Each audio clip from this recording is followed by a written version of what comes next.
Hello all, എല്ലാവർക്കും പുതിയൊരു വീഡിയോയിലേക്ക് സ്വാഗതം. ഇന്ന് നമ്മൾ മലയാറ്റൂർ ഫോറസ്റ്റ് ഡിവിഷൻ്റെ കീഴിലുള്ള എന്നാൽ കൊച്ചിയിൽ നിന്ന് അധികം ദൂരെയല്ലാത്ത മനോഹരമായ മഹാഗണിത്തോട്ടത്തിലേക്കാണ് ഇന്നത്തെ യാത്ര. മലയാറ്റൂരിൽ നിന്ന് 11 കിലോമീറ്റർ അകലെ സ്ഥിതി ചെയ്യുന്ന ഈ ഒരു സ്പോട്ട് എറണാകുളത്ത് നിന്ന് വരുന്നവർക്ക് പെരുമ്പാവൂർ, അങ്കമാലി, കോടനാട് വഴി മലയാറ്റൂരിലെത്തി മഹാഗണിത്തോട്ടത്തിലെത്താം. മുളങ്കുഴി ഇല്ലിത്തോടാണ് എക്സാക്ട് സ്പോട്ട് വരുന്നത്. ഇപ്പോൾ രാവിലെ 9 മണി മുതൽ 5 മണി വരെയാണ് ഇവിടുത്തെ പ്രവേശന സമയം. റൈറ്റ് സൈഡിലേക്കൂടെ ഒരു ഫോറസ്റ്റ് ഡിപ്പാർട്ട്മെൻറ്റിന് തന്നെ ഫ്രണ്ടിലായിട്ടൊരു പാർക്കിംഗ് സ്പേസ് പ്രൊവൈഡ് ചെയ്തിട്ടുണ്ട്. അവിടെ നേരെ ഇറങ്ങി ഈ വഴി പോയാൽ കോതമംഗലാണ്. അത് അവിടെ ബ്ലോക്ക്ഡ് ആണെന്ന് ബോർഡ് വെച്ചിട്ടുണ്ട്. ഇവിടെ നിന്ന് റൈറ്റ് സൈഡിലേക്ക് ഒരു ഇടനാഴിയുണ്ട്. ഈ ഒരു ഇടനാഴിയിലൂടെ ഏകദേശം 10 മിനിറ്റ് പോയാലാണ് നമുക്ക് മനോഹരമായ മഹാഗണിത്തോട്ടത്തിലെത്താൻ സാധിക്കുക എന്നാണ് ഒഫീഷ്യൽസ് പറഞ്ഞത്. നമ്മളിവിടെ കൂടെ നടക്കുമ്പോൾ ത്രൂ ഔട്ട് ചീവീടിൻ്റെയും അണ്ണാൻ്റെയും മലയണ്ണാനാണെന്ന് തോന്നുന്നു ഒക്കെ സൗണ്ടാണ് നമുക്ക് കേൾക്കാൻ സാധിക്കുന്നത്. വഴിയിലുടനീളം ഇടവിട്ട് ഓരോ ബെഞ്ചസ് പ്രൊവൈഡ് ചെയ്തിട്ടുണ്ട്. കുട്ടികൾക്കാണെങ്കിലും പ്രായമുള്ളവർക്കാണെങ്കിലും ഉപയോഗിക്കത്തക്ക രീതിയിൽ.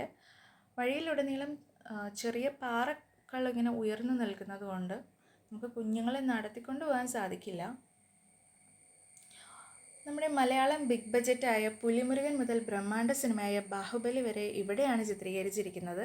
അതുകൂടാതെ ലാലേട്ടൻ്റെ റെഡ് ചില്ലീസ്, മമ്മൂക്കയുടെ അപരിചിതൻ, വിജയുടെ പുലി, ഇതെല്ലാം തന്നെ ഇവിടെയാണ് ചിത്രീകരിച്ചിരിക്കുന്നത്. ബാഹുബലി ഫിലിമിലെ ശിവ അവന്തികയുടെ മുഖംമൂടിയായിട്ട് സംസാരിക്കുന്ന രംഗം ഇവിടെ ഒരു മരത്തിൽ കിടന്നാണ് എടുത്തതെന്നാണ് നമുക്ക് ഇവിടെ നിന്ന് അറിയാൻ കഴിഞ്ഞത്. കുഞ്ഞുള്ളത് കാരണം നമുക്ക് അങ്ങനെ 1-2 സ്പോട്ടിൽ കാര്യമായിട്ട് പോകാനൊന്നും നമുക്ക് സാധിച്ചിട്ടില്ല.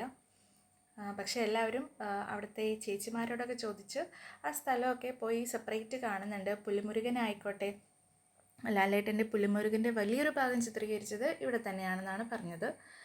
ഒട്ടനവധി സിനിമകളുടെ ഷൂട്ടിംഗ് ലൊക്കേഷനായിട്ട് കൂടി ഈ സ്ഥലം ഇങ്ങനെ പ്ലാസ്റ്റിക് വിമുക്ത മേഖലയായി സംരക്ഷിക്കുന്നതിൽ ഇവിടുത്തെ ഉദ്യോഗസ്ഥർക്ക് നല്ലൊരു പങ്കുണ്ട്. ഇവിടെ പ്ലാസ്റ്റിക് അലൗഡ് അല്ല, കാരണം അത് മൃഗങ്ങളോ പക്ഷികളൊക്കെ ഭക്ഷിച്ചാൽ അത് അവരുടെ ജീവന് ആപത്ത് തന്നെയാണെന്നുള്ളത് കൊണ്ടാവാം. അതുപോലെ തന്നെ ബീവറേജസ്, മദ്യം ഉപയോഗിക്കുന്നവർ മാക്സിമം ഇവിടെ വരാതിരിക്കുക, അല്ലെങ്കിൽ അത് കൊണ്ടുവരാതിരിക്കുക. മിനിമം 5000 രൂപയാണ് ഫൈൻ പറയുന്നത്. അതിന് ഇവിടെയാണ് നമ്മൾ ഓപ്പൺ സ്പേസിൽ ഒരു മഹാഗണി മരം മുത്തച്ഛനുണ്ട്. മുളങ്കുഴി സ്കൂളിൽ തന്നെ കുട്ടികളുണ്ടാക്കിയ പ്ലോട്ട്സ് ഒക്കെ കാണാൻ പറ്റും. അവിടെ നമ്മളിതായി ഒരു ഫോറസ്റ്റ് ക്ലിയറൻസിലേക്ക് വരുമ്പോൾ നിറഞ്ഞൊഴുകുന്ന പെരിയാറാണ് നമുക്ക് കാണാൻ സാധിക്കുന്നത്. അപ്പം നമ്മളെ സർപ്രൈസ് ചെയ്തൊരു കാര്യം എന്താണെന്ന് വെച്ചാൽ ഇവിടെ ഒട്ടും തിരക്കില്ല എന്നുള്ളതാണ്. വളരെ കാം ആൻഡ് ക്വയറ്റ് പ്ലേസാണ്.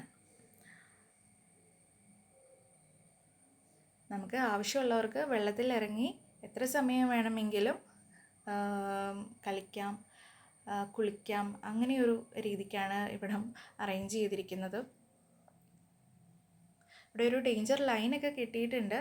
അതിനപ്പുറം പോകാൻ പാടില്ല എന്നാണ്. എന്നാലും ആൾക്കാർ അതിനപ്പുറം പോകുന്നുണ്ട്. എന്നാലും എപ്പോഴും അണ്ടർ ഗാർഡ്സിൻ്റെ ഒരു സർവേലൻസിലാണ് അവരെപ്പോഴും തന്നെ.